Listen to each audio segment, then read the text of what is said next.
Citoyens, citoyennes, sujets, sujettes, bonjour et bienvenue pour cette nouvelle émission du Cercle Richelieu, une émission culturelle. Aujourd'hui, nous allons parler littérature. Aujourd'hui, je vais recevoir 3 personnes différentes qui vont me parler de 3 livres qui sont des livres qui sont dédiés à la sphère, on va dire, nationaliste, royaliste, souverainiste, en tout cas à tous ceux qui en ont marre que la culture appartienne à la gauche. Vous avez déjà entendu 2 d'entre eux, vous allez entendre une petite nouvelle pour cette émission. Alors, aidez-nous, partagez cette émission et pour que la droite, on va dire la grande famille nationalisto-royalisto-souverainiste puisse se réapproprier ce qui lui revient de droit, c'est-à-dire la culture et toutes les formes d'art, du véritable art. Et aujourd'hui, on va parler littérature, comme je vous l'ai dit, et c'est pour ça que je reçois 3 personnes qui vont, comme je vous l'ai dit, me présenter 3 livres différents. Le premier est Le Gueux des Champs. Bonsoir. Bonsoir Alexandre, bonsoir aux intervenants, aux autres intervenants. Bonsoir aux auditeurs qui sont très nombreux. Qui seront très nombreux. Je l'espère. Donc, vous avez déjà, ça fait déjà 2 fois que vous voyez Le Gueux des Champs, donc vous le connaissez déjà, vous savez qu'il est de la grande famille catholique, et je pense que vous pouvez peut-être un peu vous oui, je suis un ascépiatre catholique, mais je suis de la famille royaliste, disons plutôt. Et maintenant, je suis une potiche au sein du Cercle Richelieu. Oh. Pas une potiche active, mais une potiche quand même, quoi. Je suis dans les meubles, quoi. Voilà, un peu. et c'est un très joli meuble. Et notamment, le livre dont on va parler ce soir, moi, me plaît particulièrement. Et d'ailleurs, l'idée de cette émission m'est venue en partie après le mail que vous m'avez envoyé pour me présenter le livre dont on va parler tout à l'heure. Alors, on continue le tour des intervenants. Le colonel Vonhagen, que vous connaissez, qui a une chronique au sein du Cercle Richelieu, qui a sa propre chaîne YouTube. Je mettrai le lien dans la description. Bonsoir, colonel. Bonsoir à tous. Je suis très très content de faire cette émission. L'occasion de parler de livres est tellement rare finalement que c'est très bien. Bonne initiative. Le problème, c'est qu'il y a un monopole de fait sur toute la littérature qui est laissé aux gens de gauche, on va dire, aux gens de bien. Et donc, on ne sait pas trop pourquoi d'ailleurs, on ne sait pas trop pourquoi les gens de la grande famille de droite n'osent jamais un peu prendre le taureau par les cornes et oser dire qu'eux aussi, ils ont même probablement plus de connaissances que les autres en termes de littérature. Voilà, on peut être de droite et savoir lire, c'est pas incompatible. C'est incroyable, j'ai découvert ça récemment. Alors qu'être de gauche et savoir lire, c'est déjà beaucoup plus compliqué. On sera d'accord dessus.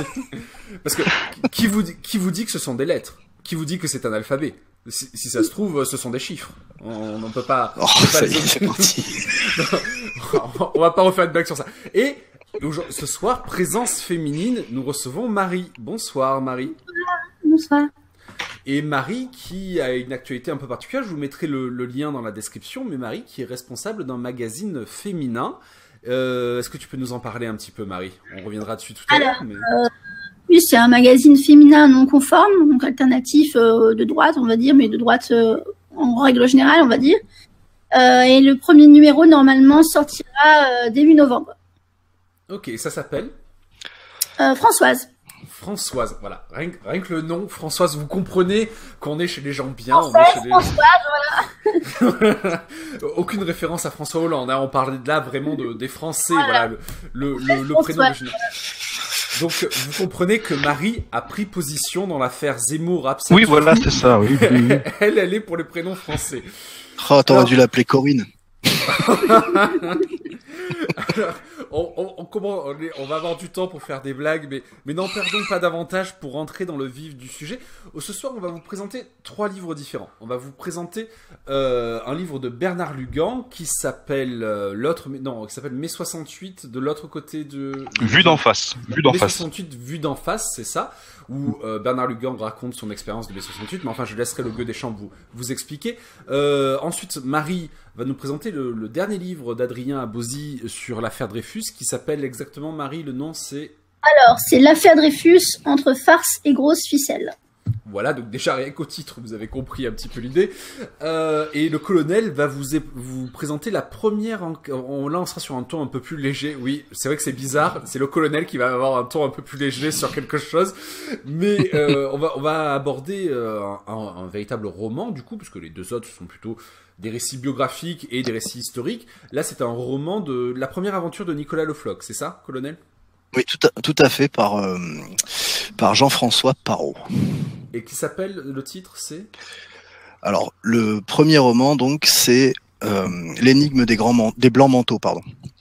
Très bien. Ben, je vous propose dans les commentaires de nous dire si vous avez aimé cette émission, évidemment, de nous dire, de nous donner des propositions de livres pour les prochaines émissions, de nous dire ce que vous avez pensé des présentations qui ont été faites de chacun des livres et si ça vous a donné envie de les lire. Et ben, ce sera déjà pas mal. Si vous avez fait autant de commentaires que ça sur YouTube, on sera bien classé. Ben, je propose donc de commencer par le livre de Bernard Lugan avec Le Gueux des Champs. Est-ce que vous pouvez nous présenter un petit peu ça? Très bien. Alors, le livre lui-même, c'est un petit livre de Bernard Lugan qui est habitué. Les gens connaissent Bernard Lugan. Alors, certaines personnes ne le connaissent pas parce que effectivement, il se fait rare sur YouTube ou sur les moyens de communication modernes. Moi, je l'ai découvert dans début des années 2000 quand il était homme de radio, quand il avait une émission sur Radio Courtoisie d'histoire. Avec Philippe Conrad et Dominique Vénère, et j'ai découvert à ce moment-là un spécialiste de l'Afrique. Donc Bernard Lugan est un ancien universitaire africaniste qui a quitté l'université parce que, selon ses dires, elle était devenue l'Albanie d'Enver Hoxha, et que donc il n'avait rien à faire dedans. Un personnage en couleur, qui a le verbe haut, qui parle viril, et qui a, dans sa jeunesse, en tant qu'étudiant, a été partie prenante des échauffourées de mai 68. Alors bien sûr, lui, du côté de l'Action française, royaliste, qui était qui avait une organisation de jeunes très active, très bagarreuse, un peu comme c'était le cas dans les années 30. Pour ceux qui ont lu ce très bon livre de Charbonneau, Les Mémoires de Porthos, je conseille la lecture de ça, c'est très intéressant. Et il y a un peu de ça dans ce petit livre. Alors, le livre lui-même, dont j'ai dit qu'il s'appelait Mai 68 vu d'en face, il est édité chez Ballant. Ça fait 125 pages, donc c'est vite lu, c'est écrit gros pour les gens qui ont des problèmes d'yeux. Et il y a même des images, donc pour les gens comme moi, c'est très très bien. Mais c'est une petite lecture. Alors, je pense qu'il s'est fait plaisir en écrivant ce truc-là. Alors, avant de rentrer dans le vif du sujet, je voudrais indiquer une chose, c'est que j'ai dit que Bernard Lugan était africaniste, c'est toujours le cas. Il intervient comme consultant auprès des officiers supérieurs de l'armée française. Donc, quand même, certaines personnes ont l'intelligence de consulter un homme qui a fait ses preuves, même si effectivement il est tricard, un peu partout par ailleurs. Sachez qu'avant de se lancer dans l'africanisme, ses premiers travaux universitaires ont concerné la Louisiane militaire. Donc il a fait un travail, il a sorti un petit livre, un livre relativement important au début de sa carrière, dont le titre m'échappe, mais dans lequel il indique comment cet immense territoire qui allait des Grands Lacs jusqu'au golfe du Mexique a pu rester français quasiment sans aide de la métropole, on se souvenait de ce que disait Voltaire sur les arpents de neige du Canada, mais il pensait pas plus de bien des terres plus au sud. Bon, Voltaire a dit pas mal de conneries dans sa vie, c'en était une. Et là, on voit l'esprit entrepreneurial des Français. C'est quasiment des privés, coureurs des bois, des trappeurs qui arrivent à vivre une vie aventureuse, à faire fortune et à montrer leur esprit entrepreneurial. Donc les Français ne sont pas des communistes. Et ça c'est récent. Ça c'est une couche récente qui est l'état métastatique. C'est vraiment récent et je pense que les gens sont capables de se débrouiller par eux-mêmes. Voilà. Petite parenthèse que je referme très très vite. Alors dans ce livre, Bernard Lugan commence par dans l'avant-propos, donner un peu les grands axes de ce qui s'est passé. Si vous voulez, il dresse un peu le décor de la société française à la veille des événements de mai 68. Et donc pour lui, c'est un événement imprévu. Il considère que c'est une cristallisation violente et qui avait déjà donné des signes dans les années 66. Lui, il avait senti une radicalisation déjà, notamment à la gauche. Notamment les étudiants marxistes, voire maoïstes, qui considéraient que le Parti communiste était déjà un parti bourgeois quasiment.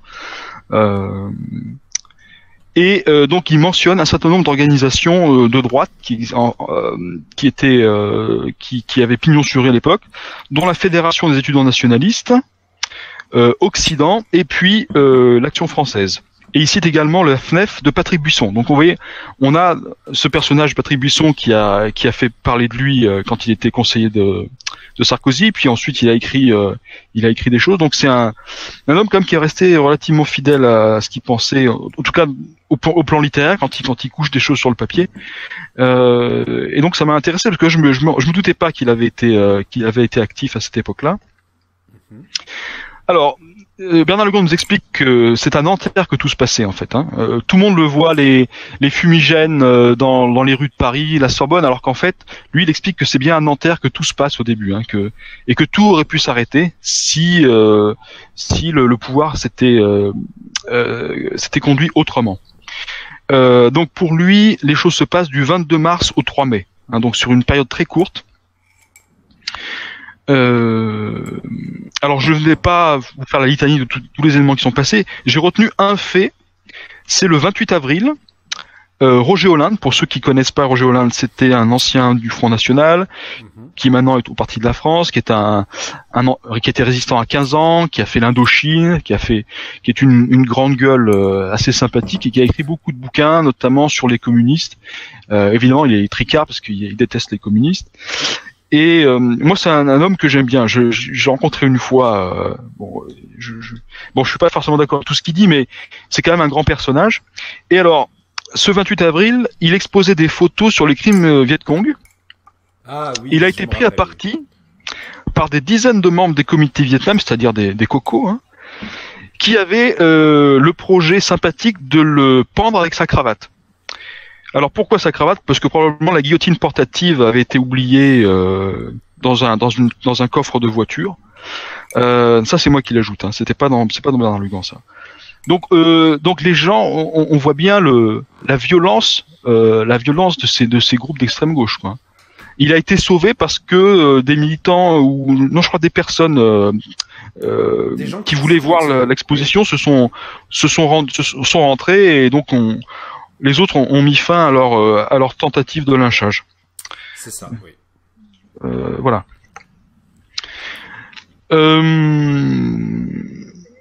Donc voilà, et ensuite ils sont passés un certain nombre de choses se sont passées.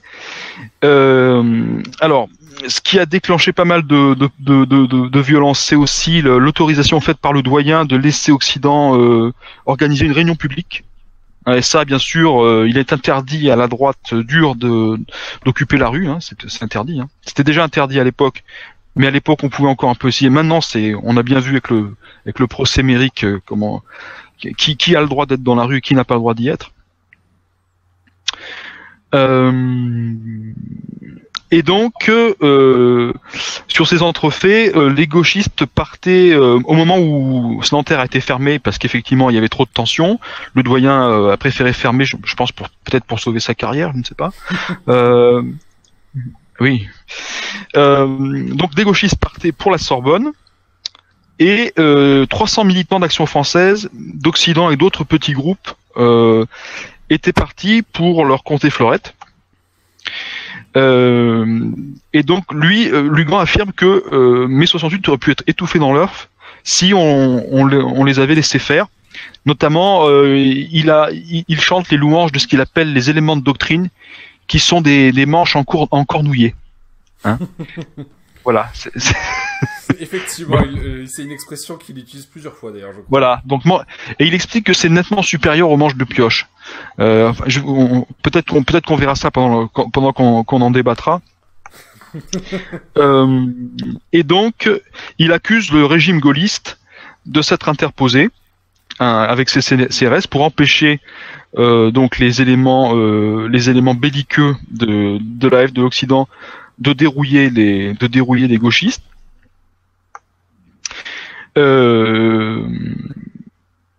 Et de s'être contenté de les expulser de la Sorbonne sans voilà.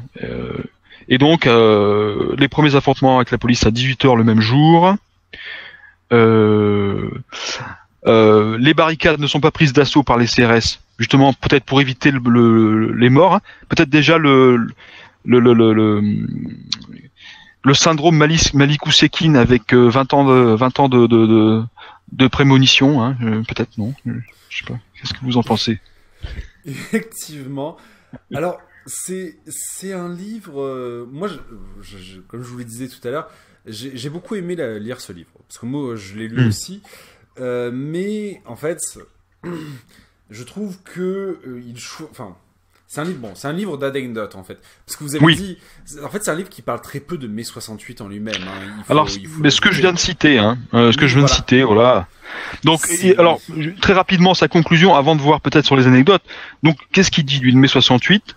C'est que c'est l'enfant monstrueux et rachitique, parce que finalement c'était pas une si grosse chose que ça de son point de vue,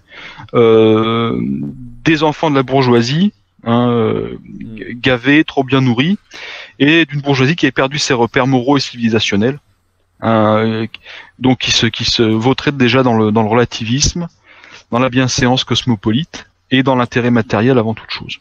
Voilà. Alors que lui et ses amis ont fait ce qu'il appelle une petite chouannerie, par esthétisme, un petit peu comme l'ont fait de manière littérale les hussards, au sortir de la guerre, qui ont réagi aux nouveaux romans et au sérieux verbeux de types comme Sartre, et alors que donc aspiraient à de l'esthétisme, au refus de la laideur. Ça se voit dans Le Poney sauvage, si vous l'avez lu, c'est vraiment l'impression qu'on a de Michel Déon. Voilà ce que je peux dire. Voilà. Ensuite, ce sont, comme vous l'avez dit, des anecdotes. Voilà en gros, la partie sérieuse, si vous voulez, peut-être idéologique, on l'a résumé là dans ces quelques minutes. Voilà.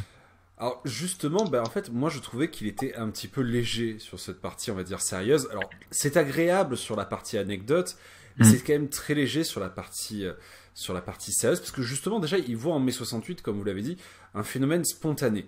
Bon, sans être complotiste, j'ai un petit peu du mal, moi, à croire au spontané en termes politiques. Et malgré tout... Oui, mais si vous voulez, je pense que ce qu'il a vu comme imprévu, c'était la violence. Pas l'infiltration de tous les rouages de l'État, de la société, par cet esprit, c'est le poison communiste. Ça, par contre, ça c'est pas, effectivement, ça a été travaillé de longue date. Et on en voit là, on en récolte les fruits vénéneux aujourd'hui. Enfin, ça fait longtemps qu'on les récolte. Il n'y a plus que ça à récolter d'ailleurs. Ah, on les a récoltés, on les a mangés et on est en train même d'en mourir. Voilà.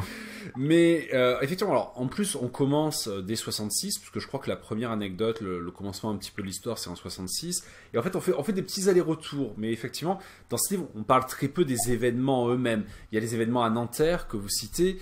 Il y a aussi les événements à Assas, quand du coup ça s'inverse et que c'est un guet-apens des groupes, on va dire de droite, on va dire très à droite, contre quelques éléments gauchistes. Bon, ce qui fait quand même plaisir, ça fait sourire. Oui. On est plutôt content quand ça arrive. Alors là, il faut raconter rapidement cette anecdote. Donc ils ont failli se faire massacrer à Nanterre et ils laissent les groupuscules gauchistes organiser une réunion à Assas. Alors aujourd'hui, Assas a la réputation d'être de droite, mais en fait à l'époque, Assas avait la réputation d'être d'extrême droite. C'était là où se retrouvaient tous les actions françaises, Occident, etc. Oui. Et donc il les laisse s'enfermer dans l'amphi et il les bloque. Ils les bloquent et ils empêchent les autres centaines de gauchistes qui devaient les rejoindre justement de les rejoindre. Ils les empêchent d'entrer parce qu'ils ont compris que c'était en fait une espèce de mini tentative de coup d'État au sein d'Assas. Oui. Et s'ensuit un moment assez délicieux où c'est un siège. En fait, c'est un siège d'un amphi. C'est-à-dire, on empêche les gauchistes de sortir. Eux ne savent plus trop où ils en sont.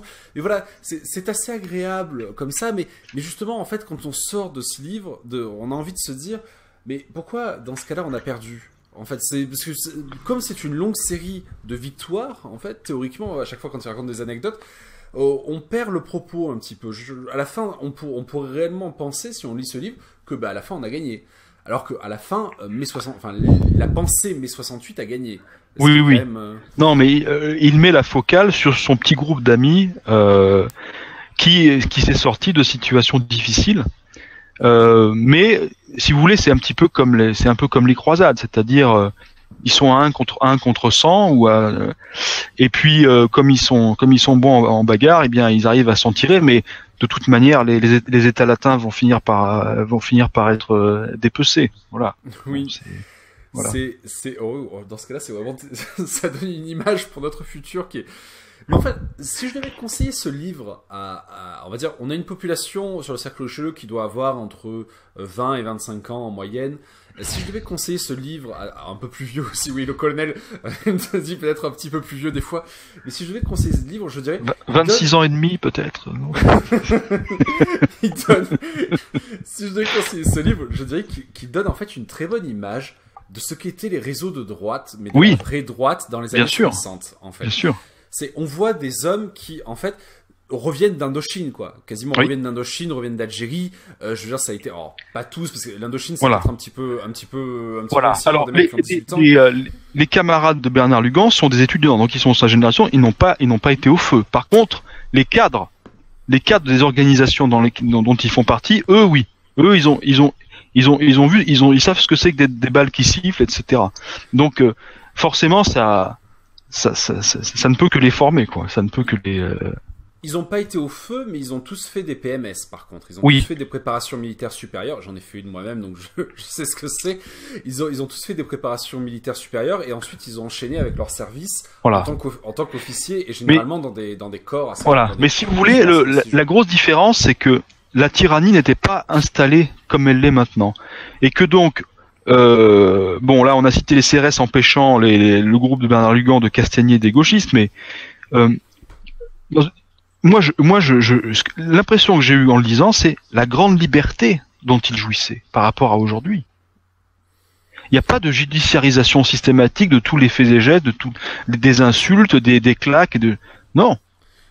Oui, non mais c'est clair. À l'époque, on pouvait dire à quelqu'un qu'il n'avait pas un prénom français sans craindre de devoir aller devant une cour de justice. Mais ça va beaucoup plus loin. Non, mais oui, voilà, mais le recul en matière de liberté publique, mais c'est colossal. Je pense que la jeune génération ne s'en rend pas compte. Elle éprouve cette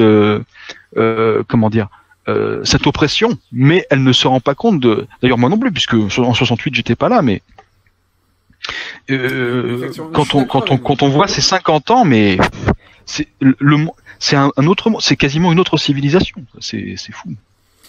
C'est vrai, en fait, c'est un monde de liberté à la fois déjà intellectuelle. Rien que ça. Oui. C'est-à-dire qu'on n'avait pas encore établi la double pensée si chère à George Orwell, c'est-à-dire cette incapacité à avoir une mauvaise pensée et à automatiquement la transférer pour en faire quelque chose d'acceptable dans la société, même à l'intérieur de soi, on n'ose plus avoir ça. Et à cette époque, non seulement on avait le droit de penser, mais on avait le droit de dire ce qu'on pensait. Et au-delà de ça, effectivement, ce sont ces grandes bagarres extraordinaires, en fait. Quand on y pense, 300-400 personnes de chaque côté, ce sont des bagarres au milieu de Paris, quoi. Ça semble assez fou quand on voit ça aujourd'hui. Quand on voit que, effectivement, il y a plus quelques centaines de gauchistes, il y a plusieurs milliers de gauchistes, mais le problème c'est que ils sont tous transgenres, non binaires, etc. Donc ils savent pas comment se battre. De l'autre côté, il y a des hommes de la droite dure, on va dire, qui sont vraiment des hommes, mais ils sont 4 ou 5, parce qu'il y en a beaucoup moins aussi qu'avant, et beaucoup moins organisés qu'à cette période-là. Oui, et puis surtout, il n'y a pas ce système judiciaire hyper répressif, totalement idéologisé, qui va vous abattre. Regardez les conclusions du procès de la mort vraiment quasiment accidentelle du jeune gauchiste Méric, et les peines extrêmement lourdes qui ont été prononcées. On n'aurait pas vu ça en 68, c'est certain. Ça, c'est certain, effectivement. Alors, colonel, Marie, c'est à vous. Est-ce que ça vous a donné envie de le lire? Si oui, pourquoi? Sinon, pourquoi? Marie, honneur aux dames. Honnêtement, bon, c'est vrai que c'est un sujet qui m'intéresse beaucoup, mai 68, mais c'est vrai que moi, ce qui m'intéresse beaucoup, c'est le côté, c'est le fait que aussi mai 68, c'était aussi une révolte des ouvriers. Bon, c'est vrai que c'est plus cet aspect-là, moi, qui m'intéresse et tout, mais c'est vrai que si on peut voir, en tout cas, si les plus jeunes d'entre nous peuvent percevoir le monde qu'était la France, il y a même pas un siècle et tout, notamment tout ce qui tourne autour de la liberté d'expression, pourquoi pas lire ça. C'est sûr que c'est un événement quand même assez important dans l'histoire récente de la France, quoi. Oui, la question ouvrière n'est pas du tout abordée, hein, faut le dire, hein, dans le livre. Hein. Et pour cause. Ce sont des souvenirs d'étudiants. Donc... Oui, bien sûr. Alors il y a quand même un petit, si vous permettez, il y a une petite anecdote que je trouve particulièrement savoureuse, qu'il faut que je relate. Est-ce que c'est celle sur le professeur d'université et sa femme? Non. Non, non, mais on aurait pu, et celle-là, elle est très bien. Mais bon, comme il y a une dame et tout, je me dis que c'est peut-être pas la meilleure. Oh, c'était pas la dame qui était le plus, on va dire, elle était en faute, mais c'était peut-être pas la dame qui était le plus à blâmer dans l'histoire, on va dire. C'était peut-être le professeur d'université. Mais enfin bon, je vous en prie, allez-y. Alors, Bernard Lugan nous explique qu'effectivement, il y avait très peu de lieux qui étaient préservés des gauchistes ou qui luttaient. Il y avait Assas, et il parle aussi du lycée Henri IV. Ah, oui, la fameuse corniche du lycée Henri IV.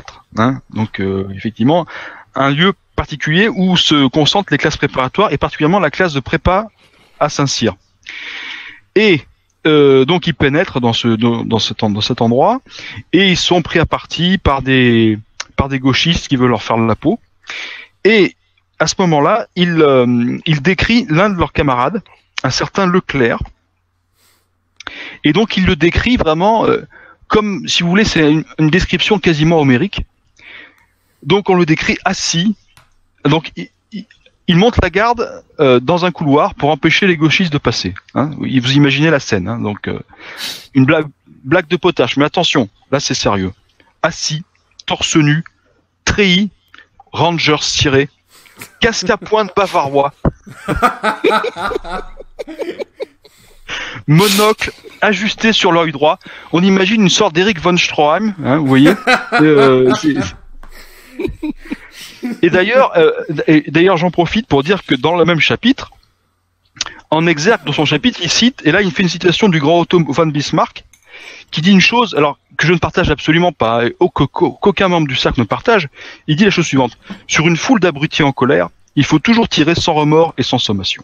Bon. Ah bah oui, comment pourrait-on partager de telles choses? Voilà. Ça semblerait... Et donc, oui. alors, l'œil droit, et c'est pas la même chose, et c'est pas tout. Et qu'est-ce qu'il faisait en plus, ce fameux Leclerc? Il se curait les ongles avec le vengeur du grand-père. Qu'est-ce que c'est que le vengeur? C'était un grand couteau de la guerre 14-18, n'est-ce pas? Ouais. Voilà.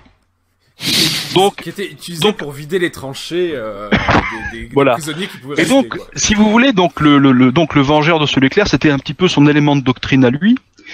Et les gauchistes reculèrent. Une leçon de politique, voilà. C'est de la politique appliquée en fait. Colonel, alors est-ce que ça t'a donné envie de le lire, toi? Ah bah oui, tel que c'est décrit, bien évidemment. D'autant, mais enfin moi c'est marrant parce que ces périodes-là m'évoquent les livres que j'ai pu lire sur l'Algérie et l'Indochine. Et effectivement, comme vous le soulignez précédemment, les gens de ces époques-là n'avaient pas encore été comment dire, muselés. Allez, on va utiliser muselés, c'est poli. Et je pense que on pouvait encore faire. Oui, voilà. Tout à fait. On pouvait encore faire le coup de poing. C'était faire le coup de poing, c'était faire le coup. Voilà. De poing, et sans risquer des peines lourdes. C'est ça le truc. C'est que. Tout à fait. Ah oui. Et c'est vrai que, mais c'est très amusant de constater. C'est presque, on enfonce presque des portes ouvertes, oui, mais on a perdu la France. C'est ce que je dis dans une de mes émissions. Le pays dans lequel je vis n'est pas celui dans lequel je suis né et j'ai grandi. C'est pas du tout. Ça n'a rien à voir. On a changé de dimension. C'est autre chose. C'est bizarre. On voyage gratos. C'est parfait.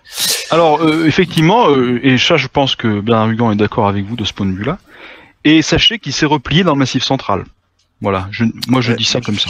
Ah, je croyais qu'il était toujours parisien. Je croyais qu'il était toujours parisien. J'apprends. Écoutez, j'aurais appris une deuxième chose, c'est qu'il a écrit sur la Louisiane, et ça je l'ignorais parce que moi j'ai une et c'est très bien, c'est très très intéressant. Vraiment, moi je recommande chaudement cette lecture. Mais très bien. Mais, Ouais, j'ai au moins un point commun avec Bernard Lugan. Voilà. Oh, Voilà, c'est ça. Qu'un, à mon avis. Notamment. Alors pour conclure sur ce livre, je dirais que c'est vraiment un bon livre qu'il faut aller lire. C'est écrit en plus. Bon, Bernard Lugan, évidemment, on s'est pas attardé sur la forme, mais Bernard Lugan sait écrire. Donc, Oui. C'est évidemment très agréable. Néanmoins, je crois qu'il ne faut pas en attendre trop sur l'analyse mai 68. C'est un livre de mémoire, un peu comme les mémoires de Jean-Marie Le Pen, et c'est ça qui est intéressant. On va dire, c'est ça qu'on aime en fait. On aime se plonger un petit peu dans une époque, mais c'est pas un niveau d'analyse. Voilà. Alors, si vous voulez, du point de vue du manque de sérieux, c'est vrai qu'on peut voir ça comme ça, mais il donne des petits éléments par rapport à ça, en particulier quand il parle de Monsieur Combandi, comme disait Jean-Marie Le Pen. Il en donne. Je traduis pour les auditeurs, c'est Monsieur Cohn-Bendit, évidemment. Oui, c'est ça. Ouais. Donc, il donne toute l'épaisseur du personnage, il le prenait vraiment pour un bouffon, et il considère que son importance a été créée toute pièce par la presse probablement presse communautaire. Aux ordres. Comment ? La presse aux ordres. Non, la presse communautaire. Ouais. Alors, donc, très rapidement, une minute, très rapidement, il est envoyé comme représentant des étudiants pour rencontrer le ministre de la Jeunesse et des Sports qui s'appelait François Missoff, paraît-il. Oui, et il lui pose une question.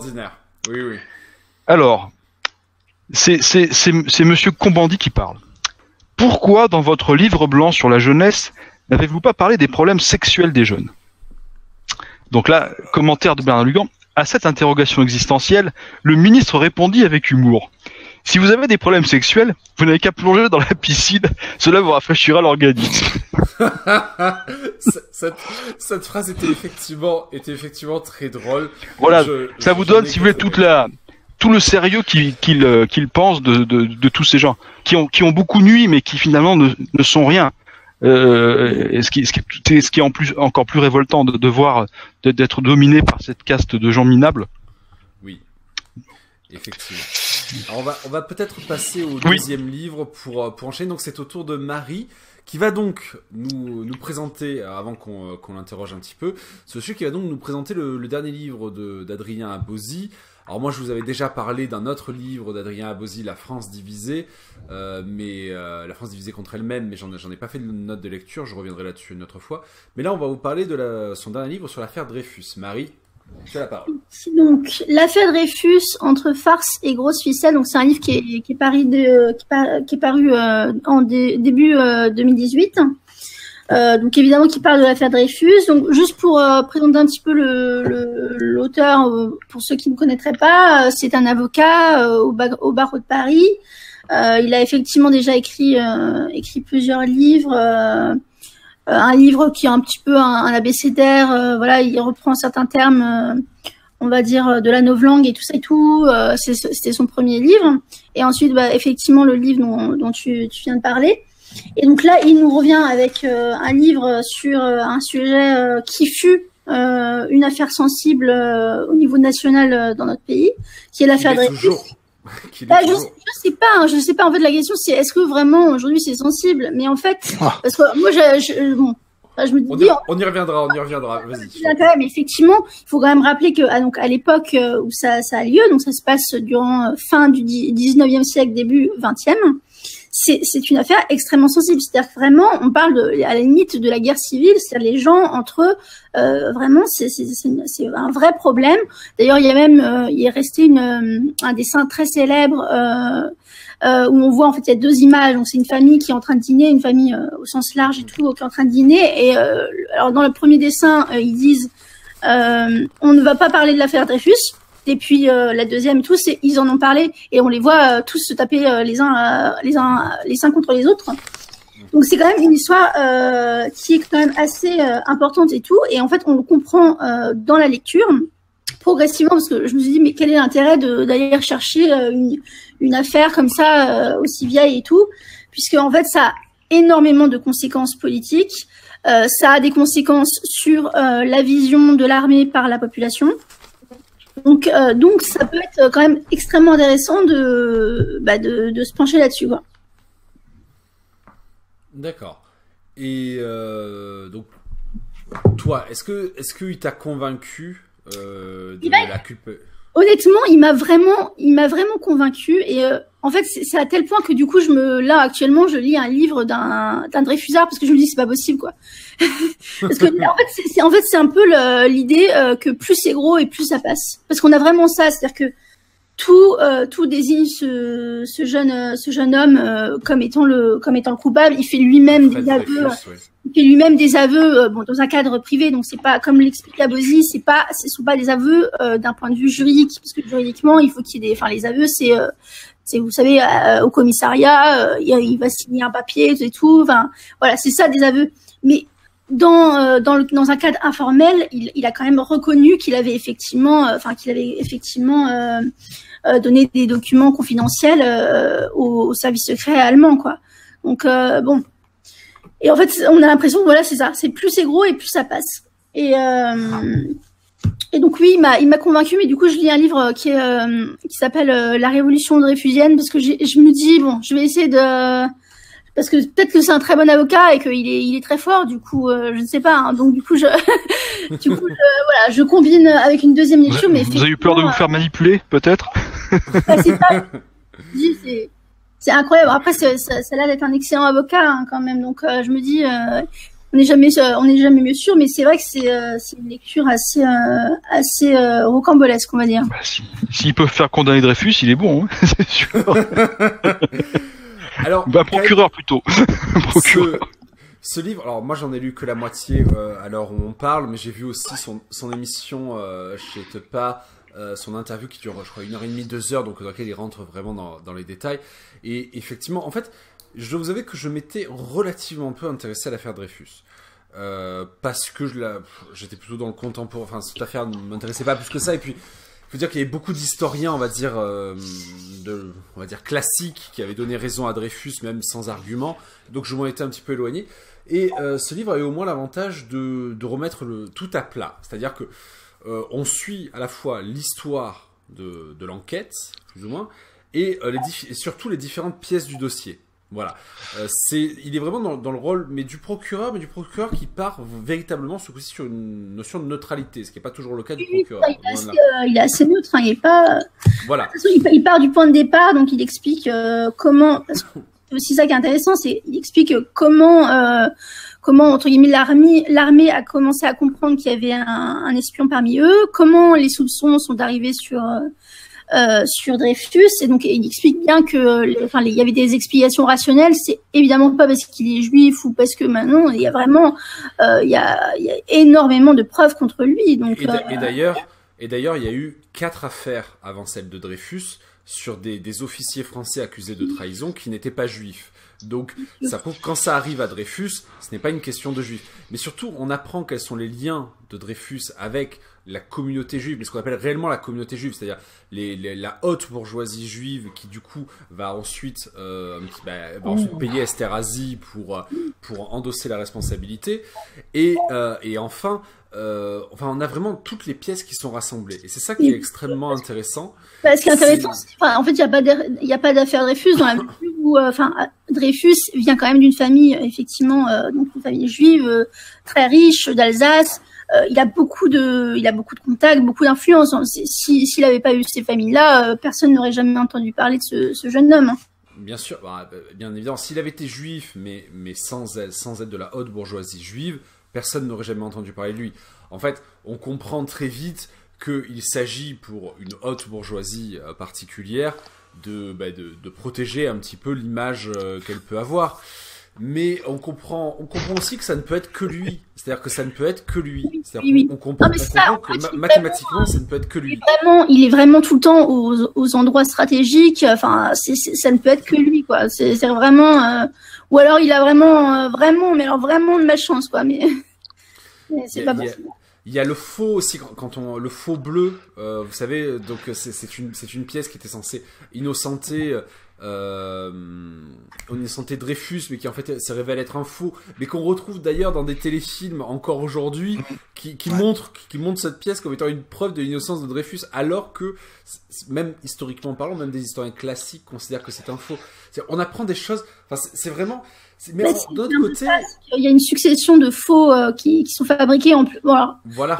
Évidemment du côté des Dreyfusards, mais malheureusement entre guillemets pour le camp anti-Dreyfusard, il y a un colonel, enfin non, je sais pas si c'est un colonel, il me semble que c'est un colonel Henry. Un colonel, oui. Ouais, c'est un colonel Henry qui va malheureusement en fait par désespoir en faire lui-même un aussi contre Dreyfus.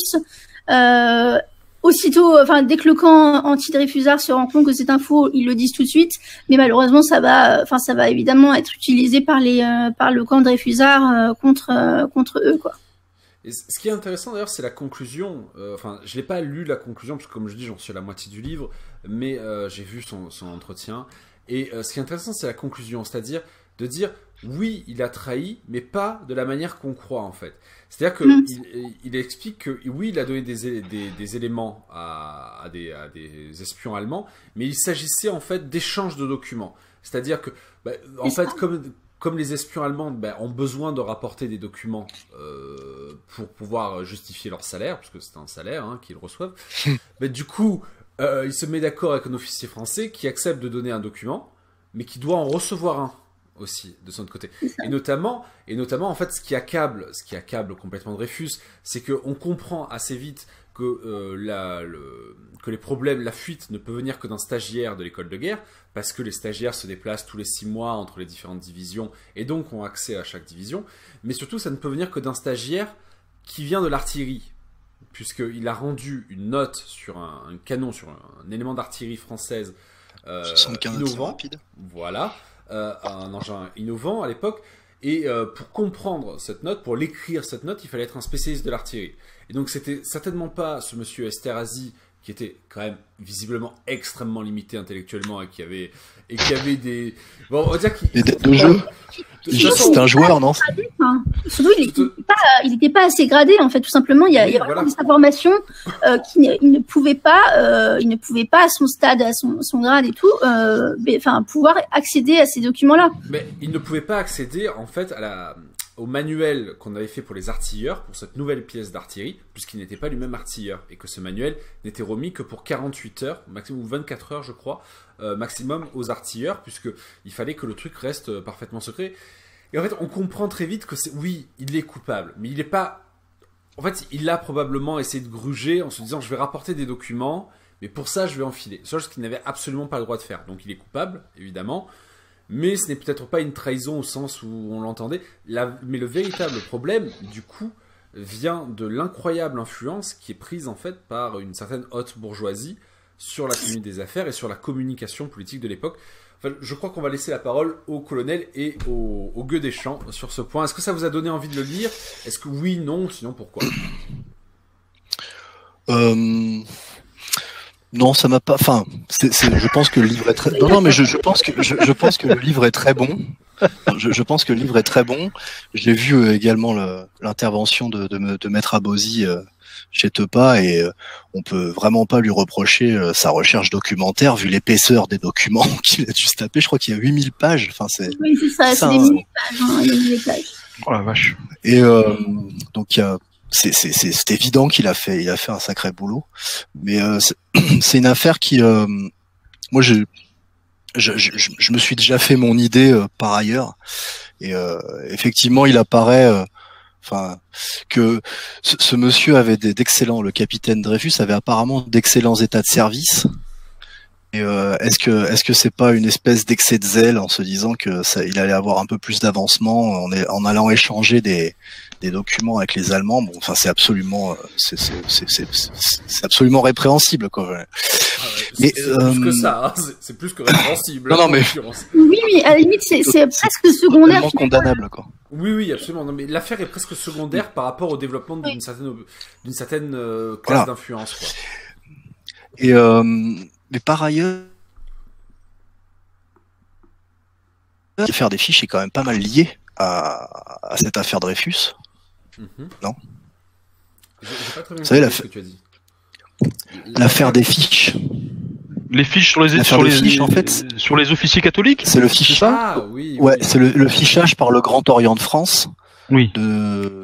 des officiers catholiques qui intervient Oui. à la même époque, dans le but de républicaniser l'armée.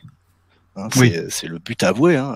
C'est pas du tout du complotisme, hein, comme on voudrait nous le faire croire.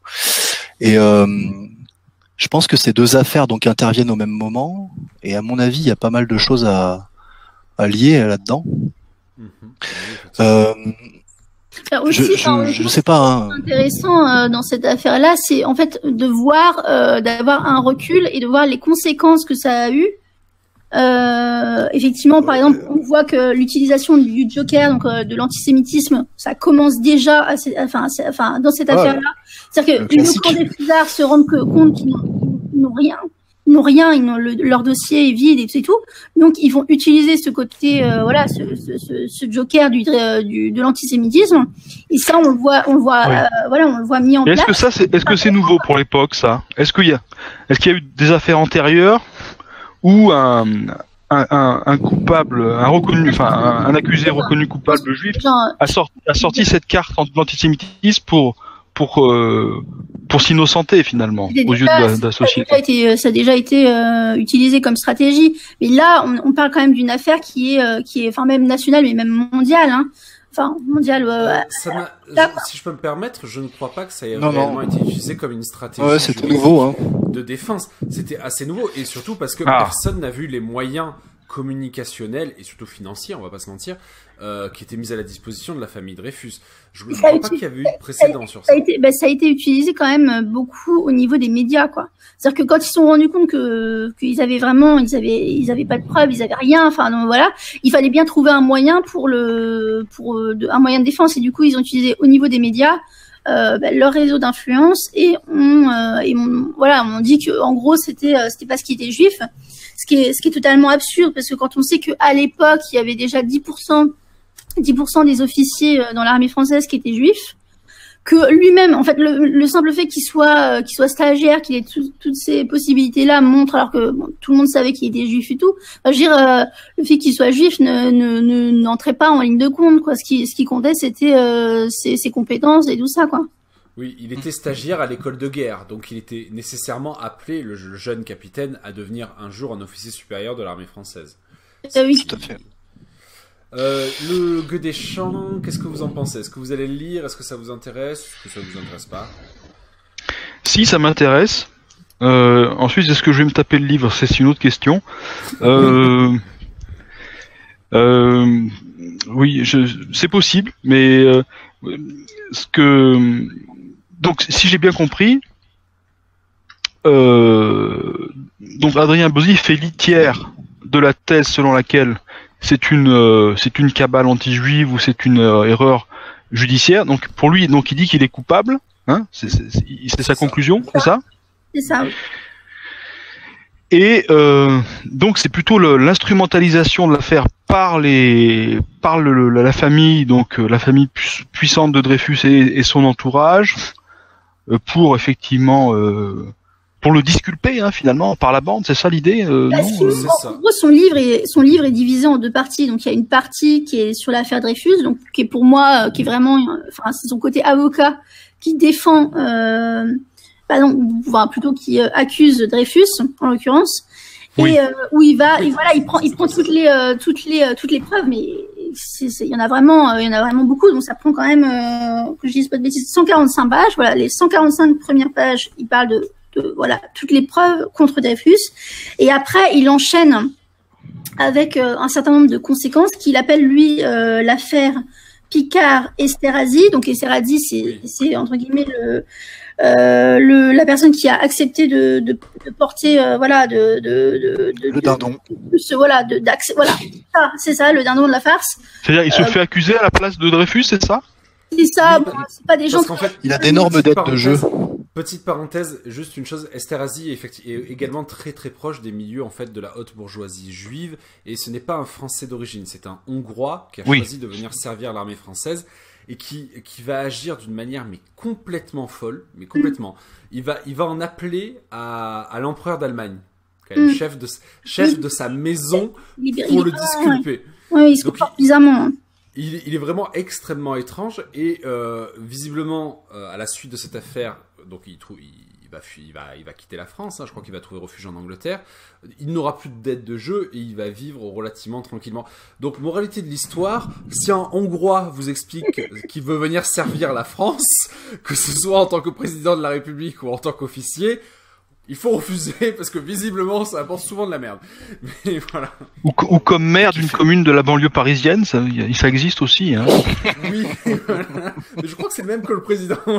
c'est la même histoire. Mais oui, voilà. Donc ce livre intéressant. Et donc en fait, si j'ai bien compris, au moins une partie de cette grande deuxième partie de livre est consacrée à la description, au détricotage de la stratégie mise en place par ces puissants pour. En fait, c'est, pour moi, c'est finalement la première partie est très intéressante, mais en fait, il montre quelles sont les conséquences et pourquoi, en fait, qu'est-ce qui s'est passé, c'est-à-dire pourquoi il y a en fait comme ça deux blocs politiques qui se sont, qui se sont entre guillemets qui se sont dit waouh, là il y a quelque chose à faire, il y a quelque chose qui va se passer, il faut absolument qu'on mette les bouchées doubles, que ce soit des deux côtés en fait, tout simplement. C'est vraiment deux blocs politiques qui se sont affrontés au niveau médiatique, au niveau juridique.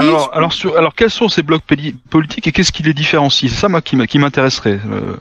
Politiquement, moi, je dirais que évidemment du côté de Dreyfus, bon après c'est compliqué, comme il le dit, quand on regarde les profils des Dreyfusards et des anti-Dreyfusards, c'est quand même plus compliqué et plus complexe que ça. Mais globalement, en gros, ce serait la gauche, les anticléricales, d'un côté, donc du côté de Dreyfus, la bourgeoisie juive, toujours du côté de Dreyfus, et puis du côté anti-Dreyfusard, donc les milieux catholiques, les milieux nationalistes, l'armée en règle générale, quoi. Les milieux royalistes. Et globalement, oui, voilà, l'action française. C'est sa thèse dans La France divisée contre elle-même, c'est le camp de la France et le camp de l'anti-France. Tout simplement. Oui. Donc c'est pays réel contre le pays légal, quoi, quasiment. Pour reprendre Maurras, on pourrait dire ça, mais le truc c'est que dans le pays légal, il y a également des responsables politiques qui malgré tout ont été des anti-Dreyfusards. Hein. Voilà, plus compliqué. Mais il le dit lui-même. Hein, il dit même qu'il y a par exemple des juifs qui ont été anti-Dreyfusards. Il le nom de deux patrons de presse qui étaient juifs et qui étaient anti-Dreyfusards. Donc c'est quand même parfois un petit peu plus compliqué. Mais si on prend du recul et qu'on regarde ce qui s'est passé, en fait c'est ça le vrai intérêt, parce que finalement, comme Alexandre le disait au début, c'est une histoire finalement assez banale de petits espions. Et puis finalement, ça a pris des proportions assez dingues, quoi. Alors est-ce qu'on voit, parce que je sais qu'Adrien Abosi apprécie beaucoup La Belle Époque. Je partage ce point de vue, c'est-à-dire la France d'Arsène Lupin, hein, pour simplifier un peu les choses. Est-ce que ça transparaît dans le livre, ou est-ce que c'est vraiment plus technique tout ce qui est abordé? Est-ce qu'il y a un petit peu de, est-ce que je crois que c'est plus technique, honnêtement. Je crois qu'on s'attarde pas trop. Enfin, c'est pas un livre de nostalgie là sur le coup. C'est pas un livre d'anecdotes, plutôt d'anecdotes juridiques. À mon sens, moi j'en ai lu que la moitié. Je sais pas si on est d'accord. Quand même c'est quand même extrêmement accessible. Hein. Ce que je disais au début, quand on en parlait avant le début de l'enregistrement, c'est accessible vraiment à tout le monde. Un lycéen peut lire ça sans souci. D'ailleurs, je pense que la plus grande force des livres d'Abosi. Ça reste quand même très facile, c'est drôle. Enfin, je veux dire, il l'a quand même plusieurs fois, donc c'est quand même facile. Il faudrait en faire un sujet de bac, ça changerait un petit peu, quoi. Qu'est-ce que vous en pensez, Alexandre? Un sujet de bac sur l'affaire Dreyfus, oui. Alors, dans ce cas-là, je serais très heureux de lire ce que les jeunes têtes blondes de 17, qui sont plus très blondes d'ailleurs chez moi, on va dire les têtes brunes, crépues. Voilà, les têtes un petit peu crépues de chez moi pour écrire sur le sujet, mais c'est-à-dire que l'affaire Dreyfus, elle est pas enseignée, hein, donc je vois pas trop ce qu'il pourrait en dire. Non, mais littérairement, pas en histoire, en littérature. En littérature. Oui, alors effectivement, leur donner un extrait du texte et leur demander de commenter. Bien sûr. Ce serait effectivement assez drôle. Après, Adrien Abosi... Vous devriez proposer ça au rectorat, je suis sûr que vous aurez gain de cause. Oui, enfin, c'est évident. C'est évident. J'essaie déjà de faire en sorte qu'on ne me retrouve pas, alors bon. Mais Adrien Abosi n'écrit pas mal, mais il n'écrit pas de manière exceptionnelle, on va dire. Lui, il a une très haute opinion de son écriture. Hein. Je l'ai entendu dire des choses très élogieuses au sujet de son écriture. Moi, oui, j'avoue que moi, je suis assez, j'aime bien sa plume. Je trouve que, parce que là, on imagine quand même il s'est tapé des milliers de pages de rendu de. Oui, bien sûr. Procès, de trucs comme Attention ça, au souffle. Et je veux dire, c'est quand même, enfin, ça reste très drôle. Enfin, je veux dire, il fait des blagues et tout, donc bon. Oui, Et ça reste Parce que je veux pas dire de bêtises, mais il me semble qu'il s'est comparé à un grand écrivain français. Quand j'ai entendu ça, j'ai cru que j'allais avoir une attaque. Quel grand écrivain français? J'allais dire Chateaubriand, mais je ne l'ai pas dit. Je ne l'ai pas dit. J'espère qu'il ne s'est pas comparé à Chateaubriand. Non, mais ou alors j'ai mal compris, mais honnêtement, il est conscient de sa valeur, quoi. Alors, encore une fois, ce n'est pas mal écrit, hein. Ce n'est pas du Bernard-Henri Lévy ou ce genre de torchon. Non, c'est écrit correctement. Mais on va dire que Vous êtes anti-Dreyfusard, Alexandre, là, je le sens. Ah oui, non mais je suis anti-Dreyfusard, ça c'est certain. Mais je ne suis pas anti-Abosi. Pour une fois, un royaliste en plus qui a de l'audience, ça serait mal d'en dire du mal. Non, bien sûr que non. Encore une fois, j'ai lu j'en ai lu son bouquin La France divisée contre elle-même, et là je suis en train de lire l'autre, et c'est plutôt bien écrit, mais c'est pas, voilà, c'est pas transcendant, c'est pas, il y a une plume qui est entre le correct et le bien, mais qui n'est pas au-delà de ça pour l'instant. Mais c'est peut-être pas le sujet, tout simplement. Ce n'est pas une œuvre littéraire, hein, c'est quelque chose de technique sur un sujet technique. Donc bon. Oui, mais dans La France divisée contre elle-même, c'était pas le cas. Tu vois, c'était un sujet moins technique pour moi quand même. La France divisée contre elle-même, c'était plus.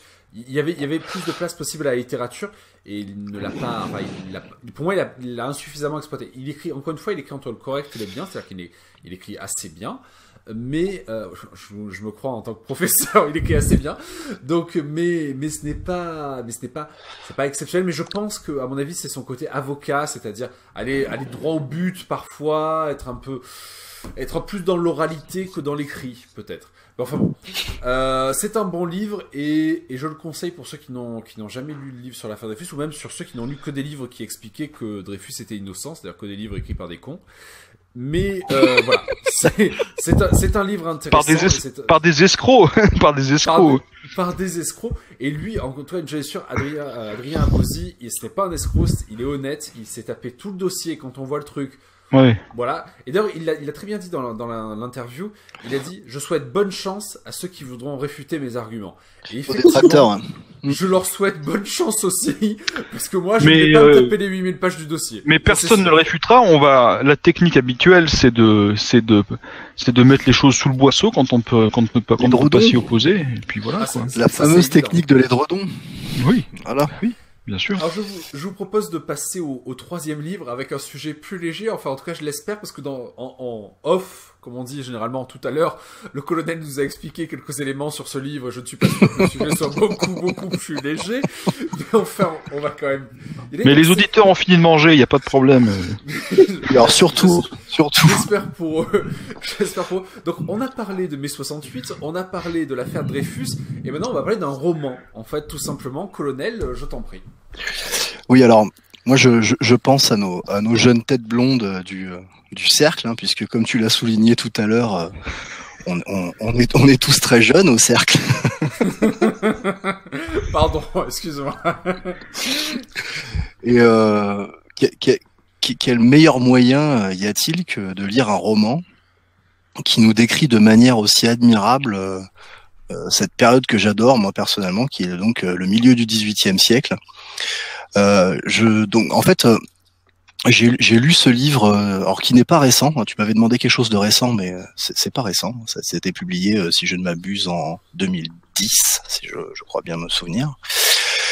Et Monsieur Jean-François Parrot, donc qui en est l'auteur, je parle donc des enquêtes de Nicolas Le Floch et le premier roman de la série, donc l'énigme des blancs manteaux. Donc Monsieur Jean-François Parrot est décédé le 23 mai 2018. Voilà. Du coup, il y a une actualité, on va dire. C'est un peu morbide, mais c'est peut-être un hommage finalement. C'est marrant, on n'a pas parlé d'autant que d'Aznavour, c'est bizarre. Hein. Effectivement. Il chantait moins bien. Non, mais pour lui. Il crachait moins à la gueule des Français, peut-être pour ça. Alors, on a adapté Le Floch en série télévisée que je n'ai jamais regardé parce que je regarde pas la télé. Oui. J'étais pas au courant. Tout à fait. Tu vois. Et c'est sur les conseils d'un ami reconstituteur, parce que je fais de la reconstitution 18e, que j'ai lu ce livre. Et j'avoue ne pas regretter, parce que donc on est en 1761. Ça nous raconte donc le jeune Nicolas Le Floch qui va quitter sa Bretagne natale. Hein, c'est un orphelin. Il a pour parrain le marquis de... J'oublie toujours son nom à lui. Attendez, je reprends mes notes. Alors ce qui est très bien, c'est qu'au début du roman, on a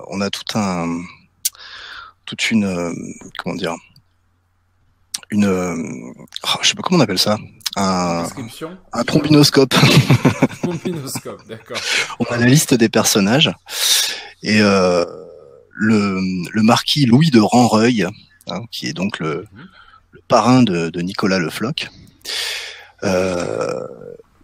Nicolas Le Floch qui est épris de la jeune Isabelle de Ranreuil. Il y a aussi une dimension romantique qui est très bienvenue, qui n'est pas pesante. Ça nous change un petit peu des fictions modernes où il y a tout un tas de dérives.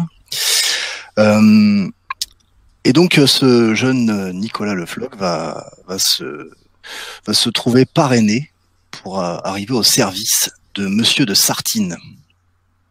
Monsieur de Sartine qui est on va dire l'équivalent du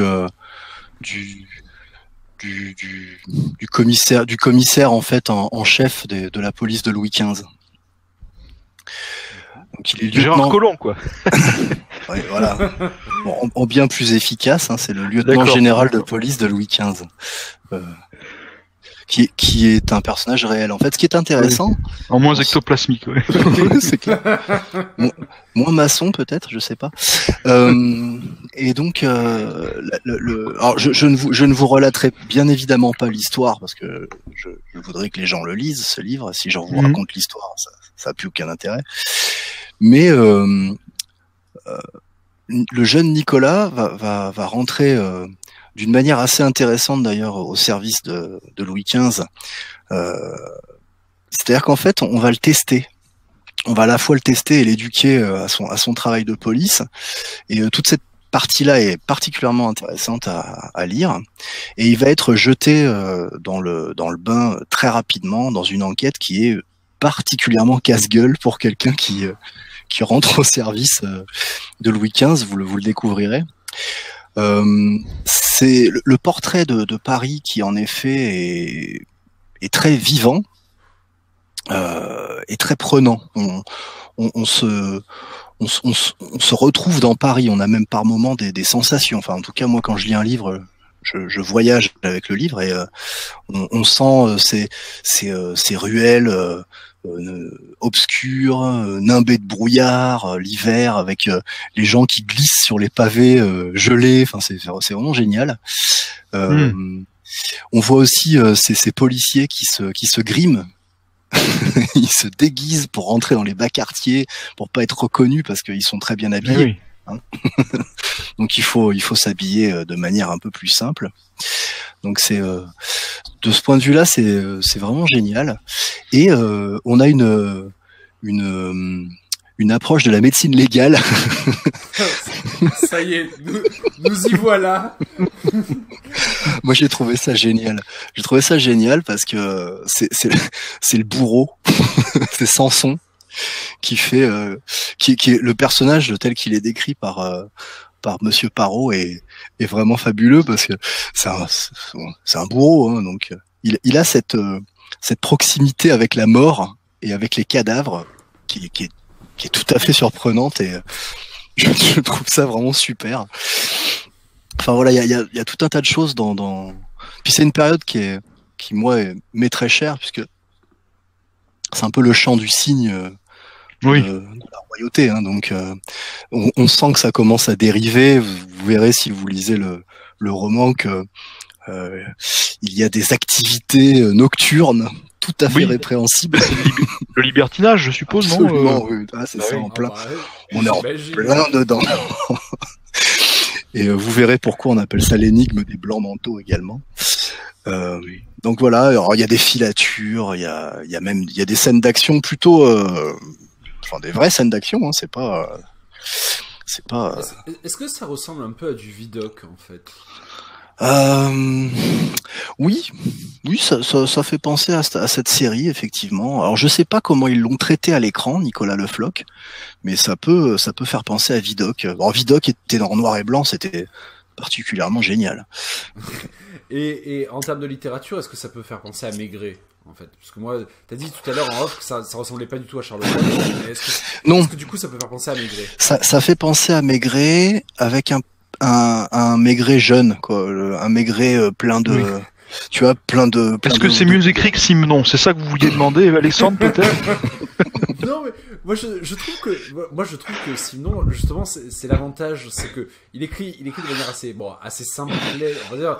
C'est un livre qu'on peut aborder facilement, quoi. C'est un livre de plage, on va dire. Est-ce qu'il en est de même pour Nicolas Le Floch ou... Alors je ne trouve pas. Je trouve que Monsieur Parot, en tout cas, écrivait ses descriptions sont particulièrement bonnes, quoi.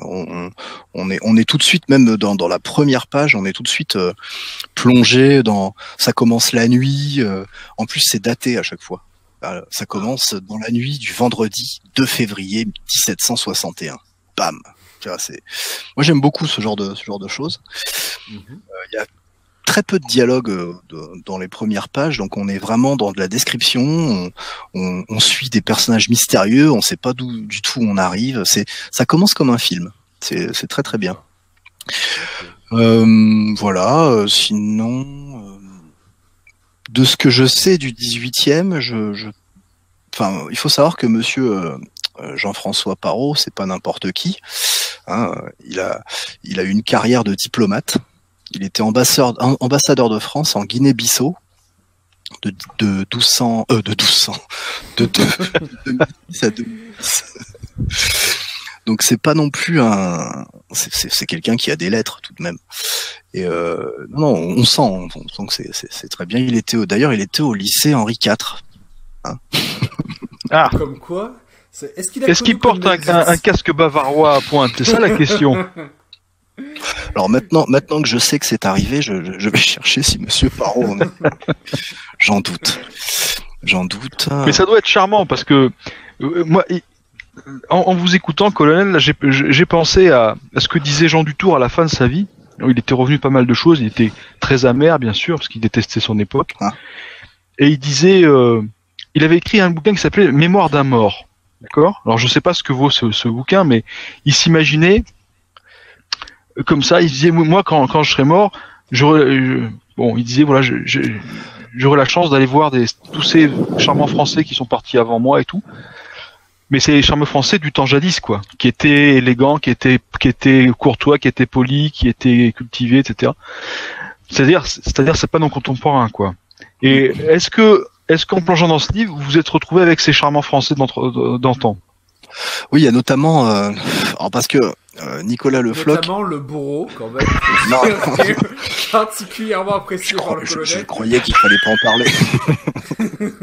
Non, mais au-delà de ça, on a des hommes d'église qui sont des hommes d'église. Je trouve ça très bien, pour une fois. Il y a notamment, il y a beaucoup dans Nicolas Le Floch, il y a des recettes de cuisine. Il mange. c'est super. Ouais, non, mais il mange, quoi. C'est presque du Lino Ventura, quoi. Ça m'intéresse beaucoup, ça. Oui. Ça m'intéresse beaucoup. Des recettes de l'époque, du coup, Oui. Oui, tout à fait. Et alors je veux pas dire une bêtise, mais je crois qu'il y a même des gens qui ont rassemblé les recettes que l'on trouve dans les romans. Non, c'est c'est vrai que je me suis pas trop attaché à la personnalité de l'écrivain. Bon, il était diplomate. Alors je sais pas après quelles étaient ses idées, mais en tout cas, oui, il dresse à mon sens un bon portrait de cette époque. Ok. Alors Marie, est-ce que ça t'a donné envie de le lire, toi? Bah écoute, pourquoi pas? Pourquoi pas? Bon là c'est vrai que je suis plus dans des lectures plus théoriques et tout ça, mais pourquoi pas quand j'ai envie de lire un roman et tout. En fait je connaissais pas du tout. C'est pour l'émission, je connaissais pas du tout cette série de bouquins, donc ouais, pourquoi pas. Moi, je pense que c'est un très bon moyen de raccrocher nos jeunes gens à notre histoire. Alors, je pense que Monsieur Le Gueux a l'air d'avoir apprécié. Oui. Je pense que Oui, mais je suis séduit par ce que j'ai entendu. Oui, ça me. Est-ce qu'il y a une version de poche? Alors oui, en plus de ça, moi je vais vous dire, je suis un hérétique complet, je l'ai sur Kindle. Ah oui, d'accord. Colonel, là tu me déçois par contre. Je sais pas, moi je vous voyais plutôt dans du genre papier micelle, vous voyez, donc. Moi je sais pas ce qui t'arrive là, Colonel. Parce qu'en fait les ouvrages légers, c'est-à-dire les romans, etc., je les lis au lit quand je me couche très tard et je ne veux pas réveiller mon épouse. Donc je les lis sur Kindle, tout simplement. Ah. Moi je dois être un connard par contre, parce que moi je lis avec la lumière allumée, avec ma femme qui dort depuis 1h30. Avec la musique à fond. C'est terrible parce qu'il y a quelque temps je relisais Le Seigneur des Anneaux et donc je sais pas pourquoi je me suis senti obligé d'écouter du Hans Zimmer en même temps que je lisais Le Seigneur des Anneaux. Donc il fallait me voir dans notre lit, donc nous sommes évidemment ensemble, donc nous sommes dans le même lit, c'est logique. Et certes. Elle qui essayait de dormir en mettant la pauvre son coussin sur la tête. Et vous savez que je lui dis toujours, tu imagines si un jour tu te tues comme ça, comment je pourrais expliquer aux policiers que c'est toi-même qui a mis ton coussin dessus. Mais moi en train d'écouter du Hans Zimmer. Mais c'est simple, vous direz que vous êtes Dreyfusard, Dreyfus n'a jamais trahi, il était innocent et moi aussi. C'est bon. Mais bon. Je devrais essayer surtout de retrouver un juif de lointain de Paris et un juif de la haute bourgeoisie quand même. Alors, si vous me permettez une petite incise, vous mentionniez Le Seigneur des Anneaux. Savez-vous qu'il y a un point commun entre Bernard Lugan et Tolkien, l'auteur du Seigneur des Anneaux? Vous savez lequel? Non. Je l'ignore. Alors, il y en a peut-être plusieurs, mais celui auquel je pense, c'est que tous les deux se déguisaient. Alors, vous saviez que Tolkien était un professeur de philologie dans une université et il était spécialiste notamment des vieilles œuvres anglo-saxonnes. Ouais. Et tous les ans, il se déguisait en guerrier saxon avec un casque nasal, hache, etc. C'est la reconstitution historique. Oui, alors ça, oui. Et c'était très apprécié par ses étudiants. Et Bernard Lugan faisait la même chose. Il s'habillait en colonial. À Lyon 3, quand il était prof à Lyon 3. C'est parfait. Alors, vous voyez, le grand escogriffe, là, avec ses bermudas et tout. Et il chantait des chansons paillardes.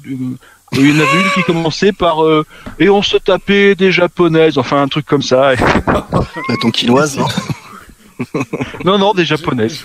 J'espère qu'on n'est pas en train de choquer Marie, parce que si on choque Marie, on choque notre auditoire féminin, qui représente à peu près 4% de notre auditoire, ce qui n'est pas énorme, mais bon. Enfin, voilà. Bien, donc je crois qu'on a fait le tour des 3 livres qu'on devait voir ce soir. Moi, alors, j'ai pas prévu que je vous parle d'un livre en particulier, puisque là, ce serait inutile. Je viens de recevoir 2 livres que je suis en train de lire aussi vite que possible pour en faire des notes de lecture bientôt. L'un, c'est le livre de Michael Wolff sur Donald Trump, Le feu et la fureur, qui était censé briser Donald Trump, mais 6 mois après, tout le monde s'en fout. C'est raté. Visiblement, c'est raté. Mais bien que je suis persuadé que la plupart de ce qu'il écrit est vrai, hein, je le tiens à dire, je crois bien que la plupart de ce qu'il écrit est vrai. C'est-à-dire qu'il y a un côté vraiment un peu fou de Donald Trump. Hein, je crois que ça ressort assez clairement. Et d'un autre côté, j'ai reçu le livre Le Grand Remplacement de Renaud Camus. Alors, évidemment, oui, non mais voilà, l'auteur, on va pas en parler. On va pas parler de l'auteur, c'est peut-être pas nécessaire. Mais voilà, parce qu'on parle toujours du Grand Remplacement. Moi, je voulais voir avec quoi techniquement ça avait commencé, la théorie, en fait. Et j'en ai fait que quelques pages, mais visiblement, il ne s'agit pas pour lui que du remplacement ethnique d'une population par une autre. Donc, bon, il a des... Oui, pour lui, c'est plutôt culturel, en fait. C'est la base de ça. Ça, c'est intéressant. J'y reviendrai, parce que je suis pas nécessairement d'accord avec lui sur ça. Peut-être un lien de cause à effet, non, vous ne croyez pas? Non, mais il le dit lui-même, hein, d'ailleurs, qu'il y a un lien de cause à effet. Oui. Mais vous savez, quand on sait ce qu'il a écrit avant, je crois qu'il ne serait pas troublé plus que ça par le fait que les rues soient peuplées de gens d'une autre ethnie.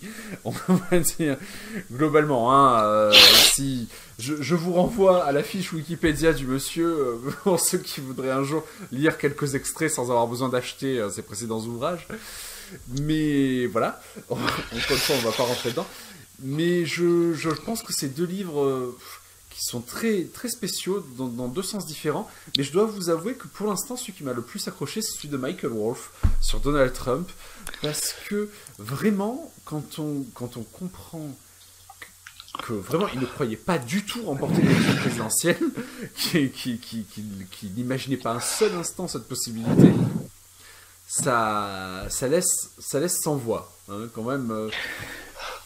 Mais moi, ce que je trouve étonnant, c'est que Trump en France, c'est impossible. Absolument, oui. Le socialisme ne rend pas possible qu'un homme devienne aussi riche pour ne pas avoir besoin des lobbies pour financer sa campagne. C'est impossible. Alors, je précise quand même que, ça je l'ai appris dans le livre et je l'ai vérifié, c'est qu'il a refusé de mettre 1 euro dans sa campagne, en fait. Ils ont dû lui mettre une pression de fou pour arriver, parce que, évidemment, de l'autre côté, Hillary Clinton avait tous les lobbyistes, tous les grands groupes pour la financer, et lui refusait de mettre 1 euro dans sa propre campagne. Donc les autres étaient fous. Ils disaient, mais il faut, parce qu'on n'a pas l'argent. Mais comment il a fait alors, s'il n'a pas mis 1 euro? Eh ben, il a eu un budget qui était probablement inférieur à celui d'Hillary Clinton et de très loin. Mais en plus de ça, il a dû passer par les schémas un peu traditionnels. C'est-à-dire qu'il a dû utiliser ses amis. Il a emprunté, il a donné 10 millions de dollars à un moment, mais sous réserve que les levées de fonds lui permettent de rembourser cette somme et de la retrouver. Donc c'était... Mais voilà, c'est effectivement très... Bon, il avait quand même beaucoup moins de soutien financier, mais... Ah bah ouais, il y a une très bonne intervention de Donald Trump à l'AIPAC. Où il commence en leur disant bon bah je sais très bien que vous me donnerez rien. C'est génial. Ah oui, non, mais quand tu vois effectivement un petit peu les différences entre eux deux, alors Michael Wolff parle pas tellement de Hillary Clinton, il parle vraiment de Trump et de son équipe. Et en fait c'est vrai que c'est vraiment amusant parce que on se rend compte que Trump arrive toujours à remporter la sympathie des mecs avec qui il parle alors qu'il les a pas écoutés 1 minute. Il s'en fout en fait. Mais c'est vraiment très amusant quoi. On a l'impression un petit peu d'être dans une fiction. On n'y croit pas. Enfin, je pense qu'on en reparlera peut-être si cette émission a du succès, si on en refait une deuxième. Moi je présenterai ces livres-là et peut-être que la prochaine fois on pourrait parler comme Le Masque et la Plume, une semaine de livres, une autre semaine de cinéma et de théâtre, sans vous conseiller d'aller voir une pièce dans laquelle une femme toute nue déclame du Shakespeare, n'est-ce pas? C'est pas nécessaire. Donc voilà, c'était... Messieurs, on va peut-être rappeler. Donc Marie, toi tu as courant novembre, va sortir la première publication de ton magazine féminin qui s'appelle Françoise, n'est-ce pas? C'est ça. Et on pourra... Alors, où est-ce qu'on pourra l'acheter? Où est-ce qu'on pourra la voir normalement, évidemment, sur le site de Françoise. Donc, pour l'instant, c'est françoise.net. Donc, tu me donneras le lien, je le mettrai dans la description. Normalement, si tout va bien, également sur le site de la revue Rébellion. Comme ça, si les gens veulent acheter 2 revues en même temps, eh ben, ils le pourront. Et en l'occurrence, probablement aussi tout ce qui est librairie amie, type librairie, la nouvelle librairie française, la nouvelle librairie, pardon, anciennement librairie Facta, hein, pour ceux qui connaissent. Ah, voilà. Mais tous les, c'est vrai que tous les trucs style Amazon et tout, ce sera pas possible. J'imagine, oui. C'est étonnant. Je suis très étonné. Moi, putain, je m'attendais pas à ça quand même. Merde. Oh là là. Ce ne sera pas distribué dans les collèges et dans les lycées par le. Non, même la Fnac, tout ça, non, c'est. Oh là là. Et alors, est-ce que tu peux nous dire ce que sera le sujet de ton premier numéro? Alors, il y a plusieurs sujets différents. En fait, de toute façon, c'est un magazine féminin. Au niveau des rubriques, on retrouvera des rubriques assez classiques, style, beauté, ce genre de rubriques. Et puis, il y aura évidemment des pages culture, peut-être probablement un petit peu plus profondes que dans les autres magazines féminins. Que mademoiselle.com. Voilà. Ce sera pas très difficile, à mon avis. Ce sera pas très difficile, c'est effectivement. Non, franchement, il y aura une très belle séance photo, une très belle interview d'une actrice française du milieu. Donc, vous êtes plusieurs dans ce projet, sans être trop indiscret.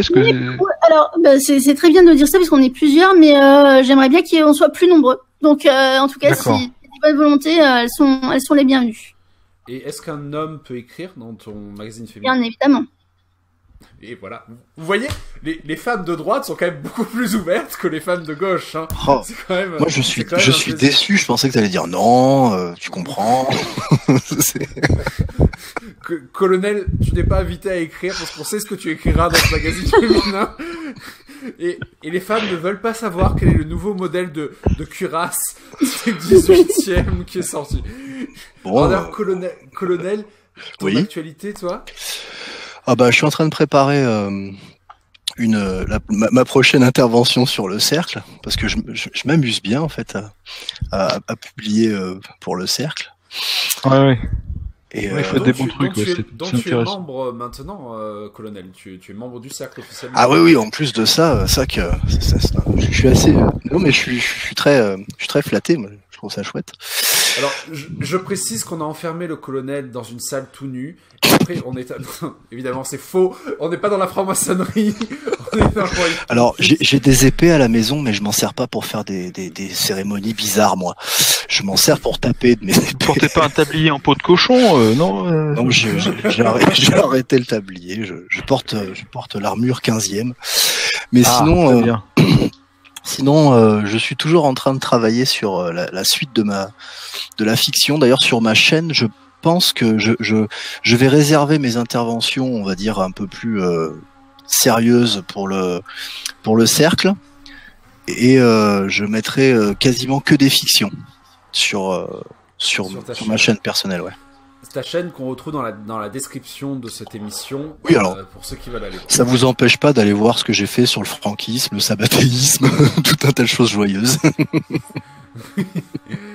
Très bien. Eh bien, il me reste le gueux des champs. Alors, je sais pas si on peut dire que vous avez une actualité. Je crois pas nécessairement. J'ai pas une actualité éditoriale. Je n'ai aucune actualité éditoriale.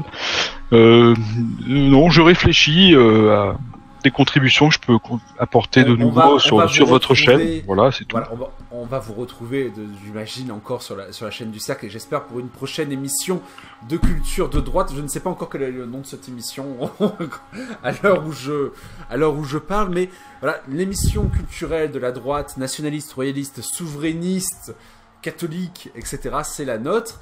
Et on se retrouvera probablement donc du coup pour une nouvelle émission. En tout cas, on vous dit à tous, chers auditeurs, à très bientôt. Pour ceux qui ont eu la patience de rester jusqu'ici, vous avez intérêt à partager cette vidéo, parce que vous êtes restés quand même plus d'1h15, donc il faut la partager, cette vidéo, maintenant. Et ensuite, je vous remercie quand même de nous avoir écoutés. N'oubliez pas que chaque interaction, le fait d'aimer la vidéo, ou de ne pas l'aimer, le fait de mettre un commentaire, nous facilite l'algorithme YouTube et nous met en avant. Donc je vous dis merci, je vous dis à très bientôt pour une nouvelle émission du Cercle Richelieu et pour que la droite, pour les nationalistes, royalistes, souverainistes, catholiques se réapproprient la culture. C'était